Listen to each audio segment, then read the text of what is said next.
everyone. Welcome back. This week we are going to really dive in and begin creating your web portfolio. You have options. You could, if you're someone who has time and wants to create your own hand-coded portfolio website, sorry, you're more than welcome to do that. It will be definitely more time consuming. So you do not have to do that. It's not necessary for you to hand code your own portfolio website for this course. If you want to do that, totally fine. But I wanted to give you an option on using Behance, which is something that you're already familiar with. I believe in Module 1, I had you look for jobs right here on Behance. Now, I've heard people call it Behance before. I call it Behance. I'm not really sure what the correct pronunciation is, so forgive me if I'm saying it incorrectly. I'm going to talk to you about Behance and Adobe Portfolio today, but just know that you have other options. Like, for instance, I've had students use Weebly before to create portfolios, simple online portfolios. Squarespace is another that I've had students use before.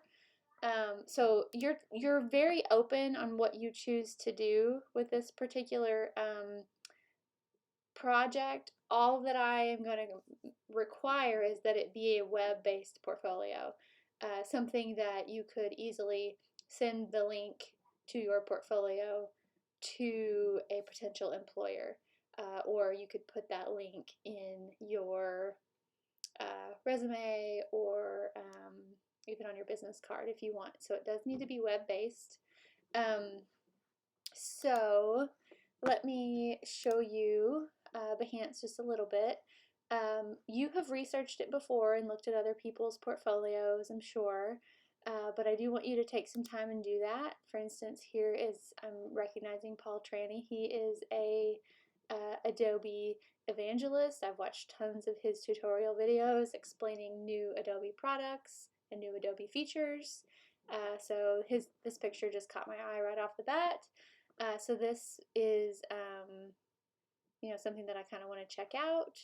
The thing about Behance is that it is a design community. It is an Adobe product. It's free to have a Behance portfolio if you have an Adobe subscription, a monthly or yearly Adobe subscription.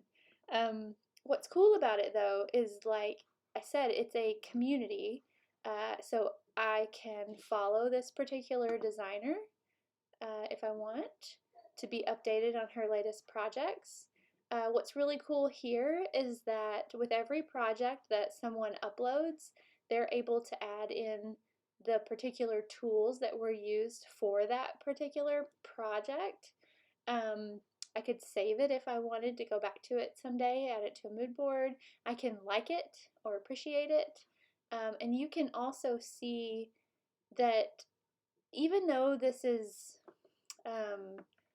just a web-based portfolio, there's really a lot you can do with your information.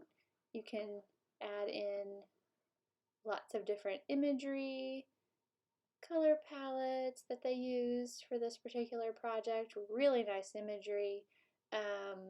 You can add, I'll try to show you, you can add text, explanations about the project, and you'll all be having some descriptions that are talking about each particular project in your portfolio.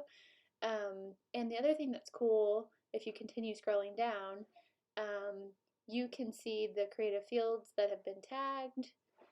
Here is the description created during an Adobe live stream. The designer inspo is a concept social media app that connects designers with designers.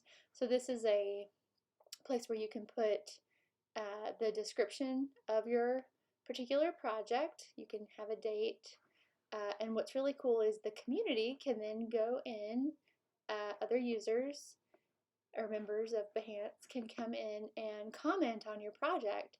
Sometimes I've seen it work really, some places I've seen it work really well. Some students sometimes post projects that are in progress, and then other members of the community can come and leave you a constructive feedback about your project, and maybe say, oh, maybe change the shade of green to be a little brighter or something like that. Um, so those are all things that you can do with this